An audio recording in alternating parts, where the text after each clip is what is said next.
তিলোত্তমা মরিয়া প্রমাণ করিল যে সে একা মরে নাই, বরঞ্চ আমাদের রাজ্যের বিচার ব্যবস্থা, আইন কানুন, প্রশাসন, আদালত, পুলিশ সব কিছু মরে গেছে। আমাদের রাজ্য থেকে সব কিছু শেষ হয়ে গেছে। আজ সেই নৃশংস রাত, যে রাতে তিলোত্তমাকে নৃশংসভাবে কিছু দুর্নীতিবাজরা নিজেদের স্বার্থের জন্য ধর্ষণ করেছিল। আজ গোটা একটা বছর হয়ে গেল তিলোত্তমা বিচারহীনভাবেই পড়ে রইল।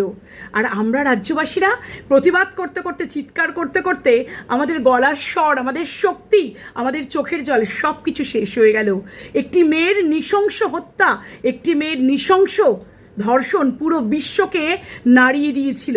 সম্পূর্ণ বিশ্বজুড়ে তিলোত্তমার ধর্ষণের এগেনস্টে প্রতিবাদ হয়েছিল। যে নারীদের সম্মান কি এতটাই সস্তা? মাত্র 10 লাখ টাকা দিয়েই কেনা যায় চাইলেই?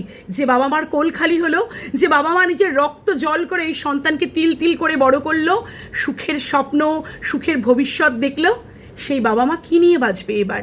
আমরা রাজ্যবাসীরা যারা দিনের পর দিন রাত জেগেছি, গলা ফাটিয়ে চিৎকার করেছি, প্রতিবাদ করেছি, বিচার চেয়েছি, আমাদেরও গলার জোর এই 1 বছরে একদম শেষ হয়ে এসছে। কিন্তু বিচার কোথায়? বিচার কোথায়? বিচার কোথায় হলো? বিচার কোথায় পেল তিলোত্তমা? আমরা বিচার কোথায় পেলাম? বিচার তো আমরা পেলাম না। আজ সেই নৃশংস রাত, যে রাতে তিলোত্তমাকে নৃশংসভাবে ধর্ষণ করে খুন করা হয়েছিল, 1টা বছর হয়ে গেল। গোটা 1টা বছর, বিচারহীন 1টা বছর।